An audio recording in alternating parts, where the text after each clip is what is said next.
देखो, आज ये एक एग्जांपल के तौर पे कुंडली चार्ट है। ये पार्ट 2 है कि हम एस्ट्रोसेज में अपने मोबाइल से अपने घर का वास्तु कैसे चेक करेंगे। मैं आज बात करूँगा एस्ट्रो वास्तु की। इस वीडियो में टोटली एस्ट्रो वास्तु रहने वाला है।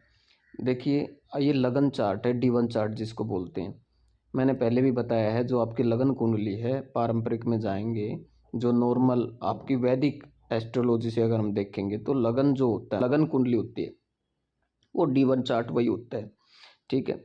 और अब जब हम इसको कस्प में जाएंगे तो केपी को यहाँ पे लेंगे और केपी चार्ट में हम देखेंगे, हमने ये चेक करना होता है सबसे पहले व्यक्ति का, जो मैंने बताया था कि फर्स्ट हाउस का जो सब लोड है, फोर्थ हाउस का सब लोड है, सबसे ज़्यादा इम्पोर्टेंट है, क्योंकि फर्स्ट हाउस आप खुद हो, फोर्थ हाउस आपका मकान है। एस्ट्रो वास्तु में अगर हम जाएंगे तो फर्स्ट हाउस और फोर्थ हाउस, ये दोनों ही कस्पल सब लोड हमारे लिए ज़्यादा इम्पोर्टेंट है। अगर ये कहीं ना कहीं डिसमिस हैं, ये नेगेटिव हैं, तो इनको सबसे पहले पॉजिटिव करना होगा, इनका ट्रीट करना होगा। ठीक है जी। अब हम चेक करेंगे कि भाई वास्तु दोष प्रॉपर वो कौन सी, देखो जोन तो बिगड़े होते काफ़ी, लेकिन प्रॉपर किस जोन की वजह से, जो पहले वास्तु दोष कहाँ पे हुआ जिसकी वजह से वो जो एनर्जी फील्ड हैं वो डिसमिस हुए हमारे। तो हम क्या करेंगे, देखिए ये हमारा 8th हाउस है। 8th हाउस क्या है? 8th हाउस है ऑब्स्टेकल, परेशानियाँ, समस्याएं हैं आपके जीवन की। 8th हाउस जब भी कोई भी, अगर देखो 8th हाउस से हम टॉयलेट भी देखते हैं, 8th हाउस हमें टॉयलेट को भी सिग्निफाई करता है। अब 8th हाउस का सब लोड जहाँ पे भी प्लेस्ड होगा तो उसी डायरेक्शन में आपको समस्या होगी घर में, उसी डायरेक्शन में वास्तु दोष आपका बनेगा।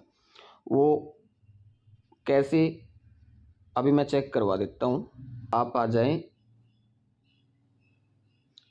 भावसंधि में आएंगे, जहाँ ऊपर ये भावसंधि लिखा हुआ है। ठीक है। ऐसा आपने चार्ट ये ओपन कर लेना है एस्ट्रोसेज में जाके,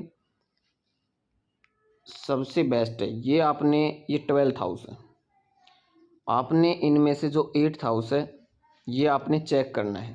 8th हाउस में आएंगे तो इसका सब लोड यहाँ तीसरे नंबर पर, ये सब लोड है, ये बताएगा परेशानी कहाँ पे है, वास्तु दोष आपके घर में कौन सी जगह पे है, किस प्रॉपर जगह पे है, कौन सी डायरेक्शन में है। ठीक है जी। अब 8th हाउस का जो सब लोड है वो सैटर्न है इस कुंडली में। हम जाएंगे, अभी इनकी जो है 8th हाउस का जो सब लोड है वो सैटर्न है, वो प्लेसमेंट कहाँ पे है उसकी। अभी देखिए, हम गए केपी से, हम चेक करेंगे केपी चार्ट में कि प्लेसमेंट कहाँ पे प्लेनेट की।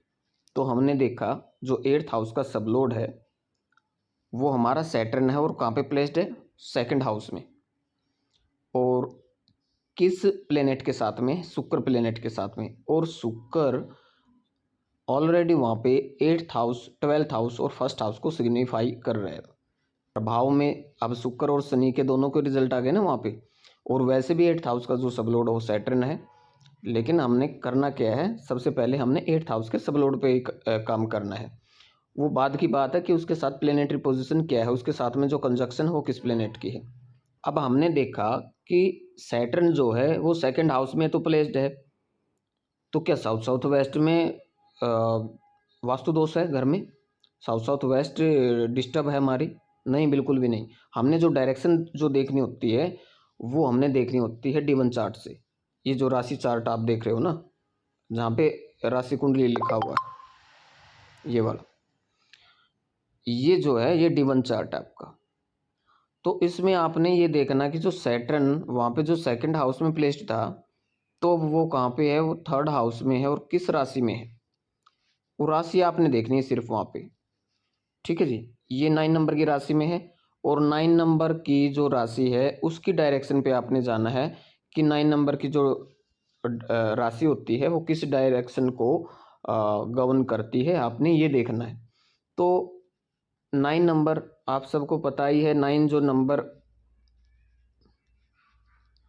9 नंबर है वो जुपिटर को गवर्न करती है। वहाँ का जो राशि स्वामी है उस जो डायरेक्शन का जो स्वामी है वो जुपिटर है, और 9 नंबर की जो राशि है वो नॉर्थ ईस्ट डायरेक्शन को प्रेजेंट करती है।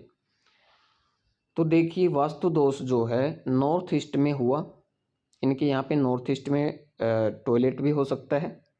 और तो सैटर्न से हम देखेंगे कि ये ज़्यादातर टॉयलेट को भी सिग्निफाई करता है कई दफ़ा। और राहु क्या है, राहु स्टेयर को भी दर्शाता है और टॉयलेट को भी दर्शाता है। ठीक इसी प्रकार से अगर हम देखेंगे तो नॉर्थ ईस्ट डायरेक्शन में जो टॉयलेट होगी, क्योंकि जो वास्तु दोष बनता है, क्योंकि 8th हाउस मैंने बताया था कि टॉयलेट का भी कारक है। अब 8th हाउस का वो सबलोड है, अगर वहाँ पे अगर केतु होता और वो नॉर्थ ईस्ट में प्लेस्ड होता 9 नंबर की राशि में, तो मैं क्या प्रेडिक्शन करता, मैं बोलता कि ये जोन कटा हुआ है, ये डायरेक्शन कटी हुई है वहाँ से। ठीक है, तो ऐसे प्रेडिक्शन देना होता है।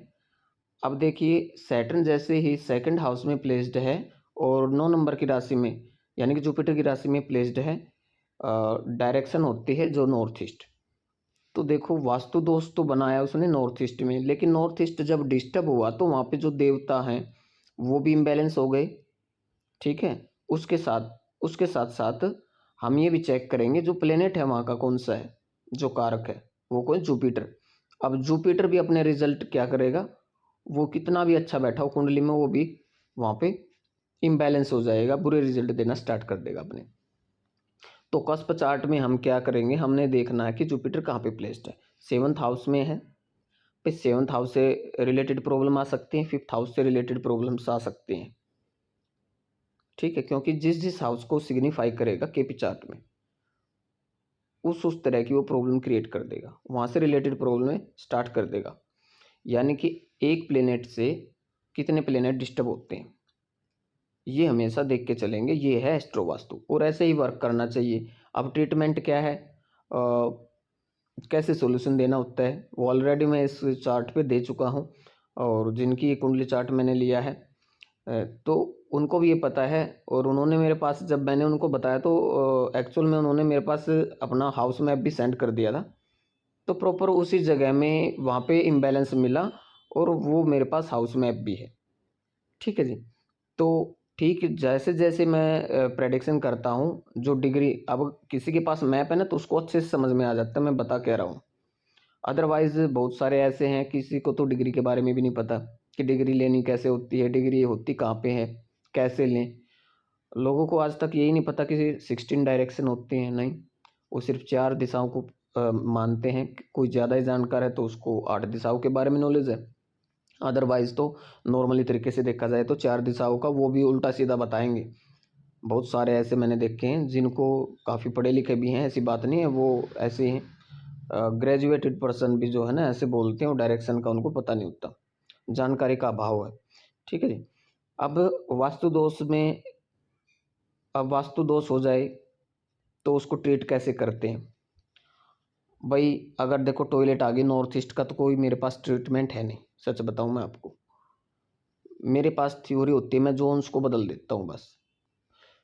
तो मैं वहाँ उस डायरेक्शन में ट्रीटमेंट कुछ नहीं करूँगा, लेकिन हाँ उसकी दिशाएं बदल दूंगा मैं। जो आपके हाउस की जो दिशाएं जैसे हैं उसको मैं जोन्स उसके अलग अलग से मैं कर दूंगा, पार्टीशन में कर दूंगा। वो कैसे करता हूँ कैसे, ये एक स्टडी का पार्ट है। ठीक है, तो सॉल्यूशन हो जाता है 100%। अदरवाइज मैं छेड़खानी नहीं करता नॉर्थ ईस्ट डायरेक्शन के साथ कभी भी, ना तो मैं ब्रह्मस्थान पे कभी भी छेड़खानी करता हूँ और ना नॉर्थ ईस्ट में। अब कोई करता हो तो मैं कह नहीं सकता, लेकिन मेरे वे में मैं करता नहीं। अब जो भी वस्तु E1 में सिखी देव की एनर्जी फील्ड पे रखी होगी जिसके भी घर पे, तो व्यक्ति के माइंड में वो चीज़ पहले आएगी, मैं आपको बता दूं। ठीक है, वैसे ही माइंड सेट हो जाएगा। दूसरा मैं आपको बता दूं कि कोई बोले कि भाई ध्यान करो, ध्यान की मुद्रा में बैठ जाओ, और मैं आपको कहता हूं कि भाई ध्यान में बंदर नहीं दिखाई देना चाहिए, तो मैं गारंटी देता हूं वो ध्यान की मुद्रा में जब बैठेगा ना बंदा, सबसे पहले उसको बंदर ही दिखाई देगा। तो सबकॉन्शियस माइंड को बदलना ना बदलना ये भी एक कलाकारी होती है जी। ठीक है, कुछ लोग होते हैं जादूगर टाइप, वो बंदों को दिमाग में कुछ ऐसा डाल देते हैं कि नॉर्थ ईस्ट से ये हो जाएगा वो हो जाएगा, ऐसा कुछ नहीं होता। ठीक है। नॉर्थ ईस्ट सबके लिए अलग अलग से वर्क करती है। कोई कहते हैं कि भाई यहाँ बीमारियाँ ज़्यादा देता है, ये हो जाता है, वो हो जाता है, कैंसर की बीमारी दे देता है। देखो सबके लिए अलग अलग से ये रिजल्ट देते हैं। नॉर्थ ईस्ट डायरेक्शन ज़रूरी नहीं है, किसी के लिए वहाँ पे बेस्ट है तो किसी के लिए बैड भी है।